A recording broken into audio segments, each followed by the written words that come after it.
Indo British advanced pain clinic నొప్పి మాయం surgery దూరం ఫర్ అపాయింట్మెంట్స్ 9155515563. నమస్తే, welcome to I dream inside politics with కవిత.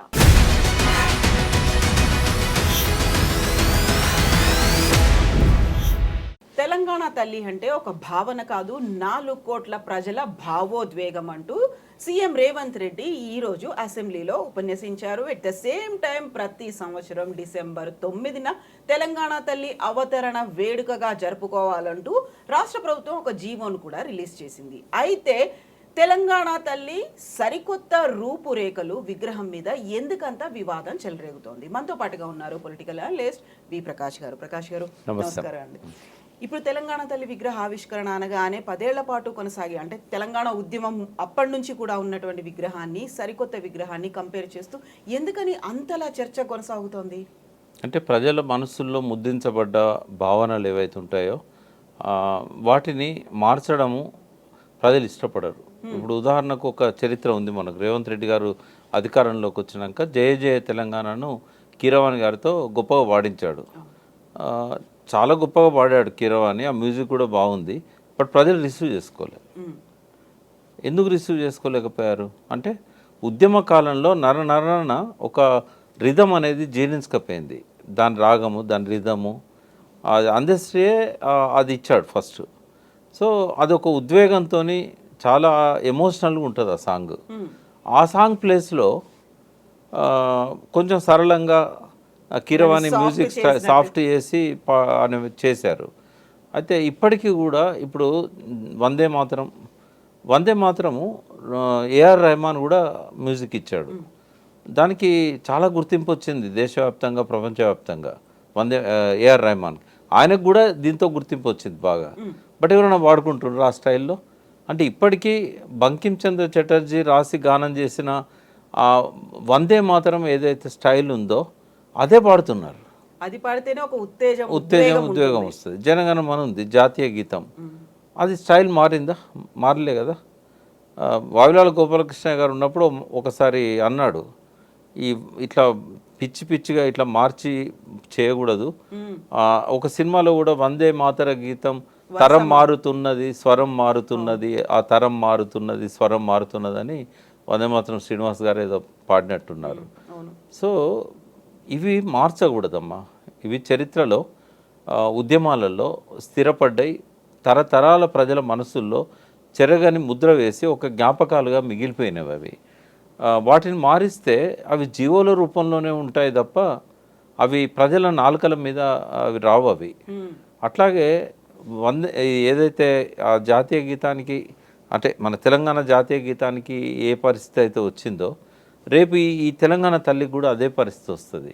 ఇప్పుడు ప్రజలు అక్కడ చాలా గ్రామాలలో కిరీటంతో ఉన్న పాత విగ్రహాలే ఉన్నాయి.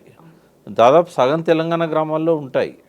అవి ఎవరు టీఆర్ఎస్ పెట్టిన విగ్రహాలు కాదు. చాలా వరకు ఎక్కడికక్కడ యూత్ డబ్బులు వేసుకొని, చందాలు వేసుకొని కట్టుకున్నాయి. అవి అందరికి అందుబాటులో ఉండాలని చెప్పి రేట్ ఫిక్స్ చేశారు అప్పుడు కేసీఆర్ గారు. పసనూరు దయాకర్ గారికే ఆర్డర్ ఇవ్వండి, 42,000 కంటే ఎక్కువ ఉండకూడదని దయాకర్కు చెప్పాడు. ఎందుకంటే ఇంట్లో నువ్వు లాభం చూడకు, నీ శ్రమ ఎంత ఉంటుందో అంత తీసుకో అని చెప్తే 42,000 ఫిక్స్ చేశారు అప్పుడు. అది ఆ 42,000 కొంతమంది ఎక్కువ హైట్ పెట్టాలని, మ్యాక్సిమం 1 lakh కంటే ఎక్కువ ఖర్చు పెట్టకండి వీటి మీద అని కూడా చెప్పాడు. చెప్పి అప్పుడు అట్లా అందరూ కార్యకర్తలు, టీఆర్ఎస్ కార్యకర్తలు, కింది స్థాయి గ్రామాల నుండే సర్పంచ్లు, ఇట్లాంటి వాళ్ళంతా చేసుకున్నారు. ఎక్కడ కూడా పార్టీ తరఫున అఫీషియల్గా రూపాయి ఇచ్చింది లేదు. మరి వాళ్ళ అంటే కేవలం టీఆర్ఎస్ కార్యకర్తలే కాక జేఏసీకి సంబంధించిన వాళ్ళు కూడా చాలా దిక్కులో పెట్టుకున్నారు. జేఏసీలో అన్ని సబ్బండ వర్గాలు ఉన్నాయి కాబట్టి వాటిని ఆ రూపాన్ని మార్చాలనడం వల్ల అది ప్రజల మనసుల్లో మళ్ళీ ముద్రించబడదు. అది ఇప్పుడు బయట పెట్టవచ్చు ఇట్లాంటి విగ్రహాలను, కానీ క్లాష్ వస్తుంది అక్కడ. ఆ విగ్రహం ఉంటుంది, ఈ విగ్రహం ఉంటుంది. ఎవరి విగ్రహానికి దండేస్తారు, ఎవరిని ఎక్కువగా, అంటే మనసులో ఒకసారి ఒక దేవతా రూపంగా తెలంగాణ తల్లి ఉన్న తర్వాత మళ్ళీ దీని దగ్గరికి పోయి వాళ్ళు చేస్తారా, ప్రే చేస్తారా, లేకుంటే నివాళులు అర్పిస్తారా, జయ జయ తెలంగాణ పాట ఇక్కడ పోయి పాడతారా? రెండవది ఏంటంటే తెలంగాణ తల్లి అని చెప్పడానికి ఇందాక అసెంబ్లీలో కూడా రేవంత్ రెడ్డి గారు ముఖ్యమంత్రి హోదాలో ప్రకటన చేసినప్పుడు నేను చూశాను. తెలంగాణ అస్తిత్వ ప్రతీక అన్నాడు. రేవంత్ రెడ్డి గారు నేను అడుగుతున్నా, అందులో తెలంగాణ అస్తిత్వ ప్రతీకగా ఏమున్నది? కింద నుంచి చూద్దాం మనం. కింద పిడికిళ్ళు ఉన్నాయి. పిడికిళ్ళు చాలా ఉద్యమాలలో ఉంటాయి. దాని సింబల్కు ఎక్కువ పాపులర్ చేసింది పీడిఎస్యు. బిగించిన పిడికిలి పీడిఎస్ చిహ్నము అని ఒక పెద్ద పాట ఉంది. అంటే ఆ పిడికిలి చిహ్నాన్ని వాళ్ళు పాపులర్ చేశారు. కమ్యూనిస్టులు పిడికిల్ని ఓన్ చేసుకుంటారు. తెలంగాణ వాదులు కూడా పిడికిలు ఎత్తారు. ఉద్యమానికి అది ఒక సంకేతం. అది భారతదేశంలో అన్ని రాష్ట్రాల్లో కూడా పిడికిలి అనేది ఉద్యమానికి సంకేతం. తెలంగాణ ప్రత్యేకత ఏమున్నది? బ్లూ కలర్లో పెట్టారు, కృష్ణా గోదావరి జిల్లాలో అని. అన్ని నదులు బ్లూ కలర్ ఉంటాయి. అన్ని రాష్ట్రాల్లో బ్లూ కలర్ని ప్రతీకగా వాడతారు. నీకు ఏం ప్రతీక ఏది? తర్వాత చీరే, పచ్చడి గ్రీన్ కలర్ చీర. ఎవరైనా సస్యశ్యామలంగా ఉండాలనుకుంటారు. సరే, అక్కడ పింక్ ఉండొచ్చు, రెడ్ ఉండొచ్చు, ఇప్పుడు గ్రీన్ పెట్టవచ్చు. అందులో ప్రత్యేకత ఏం లేదు. ఆ తెలంగాణ ప్రత్యేకత అసలే కాదు. జరీ అంచు కానీ ఇది కానీ. తర్వాత ఆమె చేతుల్లో ఉండాల్సినవి ఒకటేమో ఈ సజ్జలు కానీ, తర్వాత జొన్నలు కానీ, వరి కానీ, ఇవి అన్ని రాష్ట్రాల్లో పండుతాయి. మహారాష్ట్రలో ఇంకెక్కువ పండుతాయి మనకంటే. మరి దేని ప్రతీక అది? అంటే తెలంగాణకు ప్రత్యేకంగా ఏదన్నా ఉందా? కేవలం తెలంగాణ ప్రత్యేకత బతుకమ్మలో వచ్చేది. ఆ బతుకమ్మ తీసేశారు. ఎందుకు అంటే తల్లికి 2 చేతులే పెడతారు. ఒకటి వాళ్ళ పార్టీ గుర్తు ఇట్లా హస్తమని పెట్టారు. మీద భిన్నాభిప్రాయాలు ఉంటాయి. అంటే ఆశీర్వదించేటప్పుడు కూడా ఇట్లనే పెడతారు. ఆశీర్వదిస్తాను తల్లి అని అంటారు.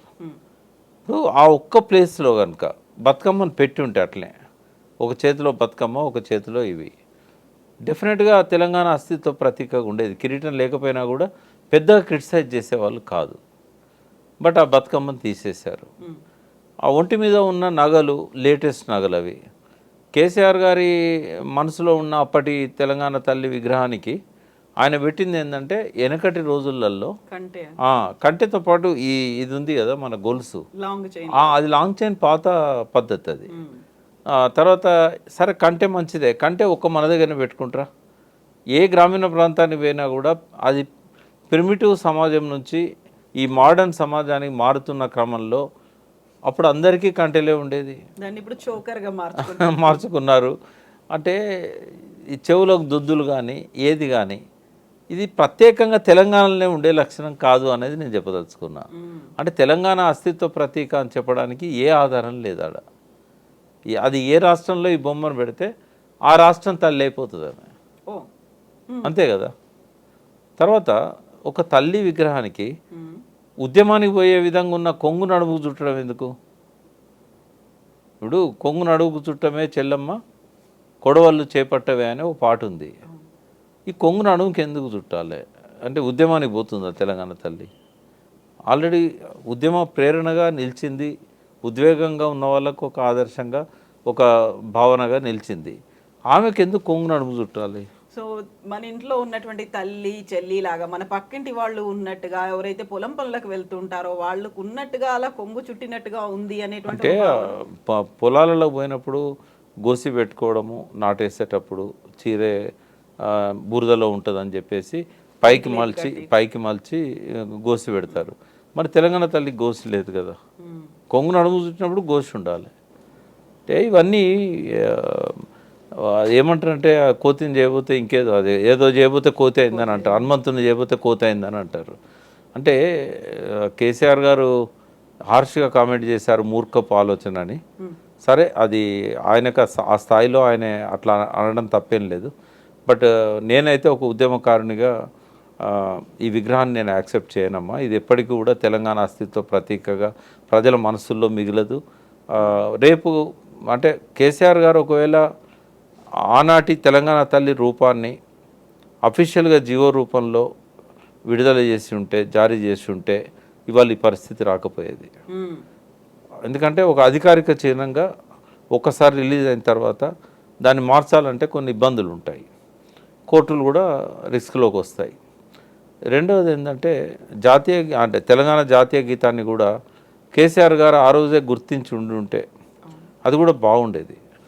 అప్పుడు ఏమైందంటే కొంచెం అందశ్రీ గారు రాసిన పాట చాలా పెద్దగా ఉంటుంది, దాన్ని సింప్లిఫై చేశాడు కేసీఆర్.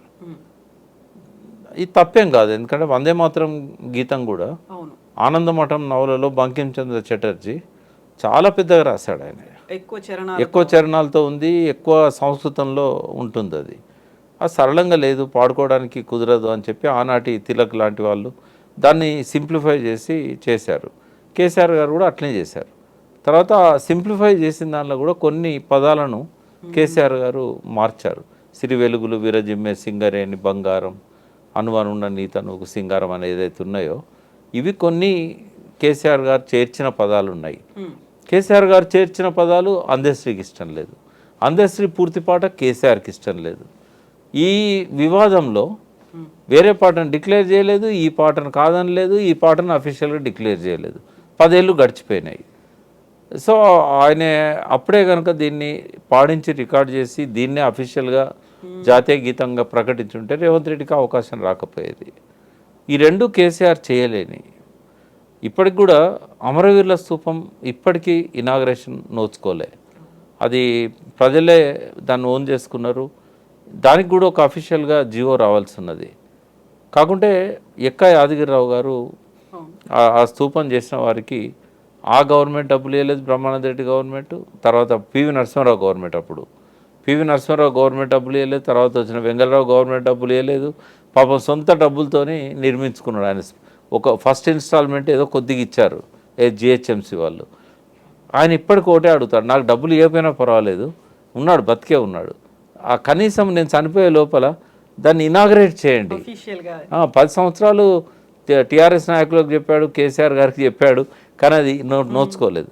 నేను రేవంత్ రెడ్డి గారిని రిక్వెస్ట్ చేస్తున్నా, దాని రూపాన్ని మార్చకుండా, దాన్ని ఏం ముట్టుకోకుండా ఒకరోజు పోయి అఫీషియల్గా దాన్ని జీవో ద్వారా రికగ్నైజ్ చేయండి.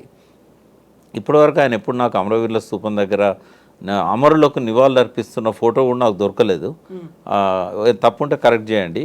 ఆయన పోలేదని నేను అనుకుంటున్నాను అమరవీరుల స్తూపం. ఈ రోజు అసెంబ్లీకి వెళ్లే ముందు బీఆర్ఎస్ ఎమ్మెల్యేలు ఎమ్మెల్సీలు అందరూ అక్కడికి వచ్చారు, నినదించారు, పాట కూడా పాడి అక్కడి నుంచి అందరూ కలిసి వెళ్ళారు. వీళ్ళు వెళ్ళిన తర్వాత కాంగ్రెస్ లీడర్లు వచ్చి అమరవీరుల స్తూపాన్ని శుద్ధి చేసి వెళ్ళిపోయినటువంటి విజువల్స్ అవైతే మన దగ్గరకు వచ్చాయి.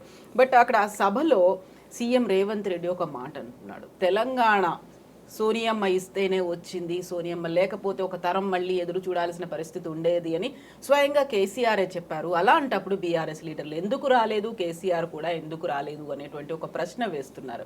ఎట్లా చూస్తున్నారు ఈరోజు జరిగినటువంటి హడావిడి కావచ్చు, అరెస్టులు కావచ్చు, వీటన్నిటిని? అంటే ఒకటి ఏంటంటే ఇవాళ చారిత్రకంగా చాలా ప్రాధాన్యత గల దినము. ఇక్కడ సోనియా గాంధీ తెలంగాణ ఇచ్చిందని చెప్పడానికి, బట్ డిసెంబర్ 9ని సోనియా గాంధీ మొదటి ప్రకటన చేసిన సందర్భం. అంటే కాంగ్రెస్ చరిత్రలోనే తెలంగాణ రాష్ట్ర ఏర్పాటు కోసం అత్యున్నత కమిటీ సిడబ్ల్యూసి కావచ్చు, లేకుంటే యూపీఏ గవర్నమెంట్ కావచ్చు, మొట్టమొదటిసారి డిసిషన్ తీసుకున్న రోజు కాబట్టి ఈ రోజుకు ప్రాధాన్యత ఉంటుంది. టీఆర్ఎస్ కూడా కేసీఆర్ దీక్ష వల్లనే ఆ దీక్ష మాన్పించడానికే ఈరోజు ఆ డిసిషన్ తీసుకున్న సోనియా గాంధీ కాబట్టి డెఫినెట్గా కేసీఆర్ గారి పేరు కూడా అందులో మిళితమై ఉంటుంది. అయితే బీఆర్ఎస్ డెఫినెట్గా ఈ డిసెంబర్ 9ని తెలంగాణ ప్రకటన ఇప్పించిన రోజుగా సెలబ్రేట్ చేసుకోవాలి. ఎందుకంటే దీక్షా దివస్ నవంబర్ 29 కంటిన్యూయేషన్ లాగా ఉంటుంది. దీక్ష మొదలుపెట్టిన రోజును కాదు సెలబ్రేట్ చేసుకునేది. వాస్తవంగా దీక్ష మొదలుపెట్టిన రోజు one of the milestone, but దీక్ష సఫలమైన రోజు కదా. దానివల్ల మైలేజ్ ఎవరికి ఎక్కువ వస్తుంది? కేసీఆర్ దీక్ష విరమించడానికే ఈ ప్రకటన ఇచ్చారు అని అంటే ఇచ్చింది వాళ్ళైనా, తెచ్చింది తనే అనేది ఇక్కడ వస్తున్నది కదా. ఇంకొకటి కూడా వస్తుంది, డిసెంబర్ 9ని కాంగ్రెస్ క్లెయిమ్ చేసుకోవడానికి లేదు. ఎందుకు అనంటే ప్రకటన ఇచ్చి అటకెక్కిచ్చిందిగా. ఇప్పుడు డిసెంబర్ 9కి ప్రాధాన్యత ఎప్పుడు వచ్చేది? నువ్వు డిసెంబర్ 23 నాడు ఇంకో ప్రకటన నువ్వు చేయకపోయి ఉంటే డిసెంబర్ 9కి మీరు క్లెయిమ్ చేసుకోవచ్చు. బట్ మీరు డిసెంబర్ 9 ప్రకటన చేసి అటకెక్కించడం వల్ల 1200 మంది బలిదానాలు చేసుకున్నారు కదా. ఎందుకు అటకెక్కించామో ఒక ప్రాపర్ రీజన్ కానీ ఏది చేయలేదు కదా. ఆ రోజు కనుక సోనియా గాంధీ ఒక చిన్న పని చేసి ఉంటే అసలు ఇంతమంది చనిపోయే వాళ్ళే కాదు. ఏమనంటే ఏ పరిస్థితులల్లో నేను దీన్ని వాయిదా వేయాల్సి వచ్చింది. సరే, చిదంబరం చెప్పేది అఫీషియల్గా హోమ్ మినిస్టర్గా అని చెప్తాడు, సంప్రదింపులు జరపాల్సిన అవసరం ఏర్పడ్డది, ఎందుకంటే ఈ డిసిషన్ వల్ల ఆంధ్రలో వ్యతిరేకత వచ్చింది, అది దాన్ని అధికారికంగా చేయనియండి. బట్ సోనియా గాంధీ తెలంగాణకు వచ్చి ఉద్యమ నాయకులను, కార్యకర్తలని, కాంగ్రెస్ నాయకులను అందరిని పిలుచుకొని ఆన్ ది రికార్డ్ కావచ్చు, ఆఫ్ ది రికార్డ్ కావచ్చు, లగడపాటి వీళ్ళంతా కూడా రాజీనామా చేస్తే నా గవర్నమెంట్ కూలిపోతుంది, నా గవర్నమెంట్ కూలిపోయాక నేను ఇచ్చిన నిర్ణయాన్ని అమలు చేయలేను, కాబట్టి నా నిర్ణయాన్ని అమలు చేయాలంటే నాకు ఒక అనువైన సమయం రావాలి, నా ప్రభుత్వాన్ని కాపాడుకోవాలి కదా ముందు మీకు ఇచ్చిన ఈ అమలు చేయాలంటే. ఇది అర్థం చేయించుంటే ఎవరు ఆవేశంతో ఎమోషనల్ అయ్యి సోనియా గాంధీని తిడుతూ లెటర్స్ పెట్టేవాళ్ళు కాదు, కాంగ్రెస్ను తప్పుపట్టేవాళ్ళు కాదు. ఈ కాలయాపన కోసమే నేను ఈ శ్రీకృష్ణ కమిటీ వేశాను. శ్రీకృష్ణ కమిటీ కూడా తెలంగాణకు రికమెండ్ చేస్తుంది, మీరేమీ ఆందోళనకు గురి కావద్దు అని చెప్పుంటే జయశంకర్ లాంటి వాళ్ళకి క్యాన్సర్ వచ్చేది కాదు. అని ఎంత మదనపడ్డాడు, 5 రోజులు అన్నం తినలేదు, ఎవరితో మాట్లాడలేదు.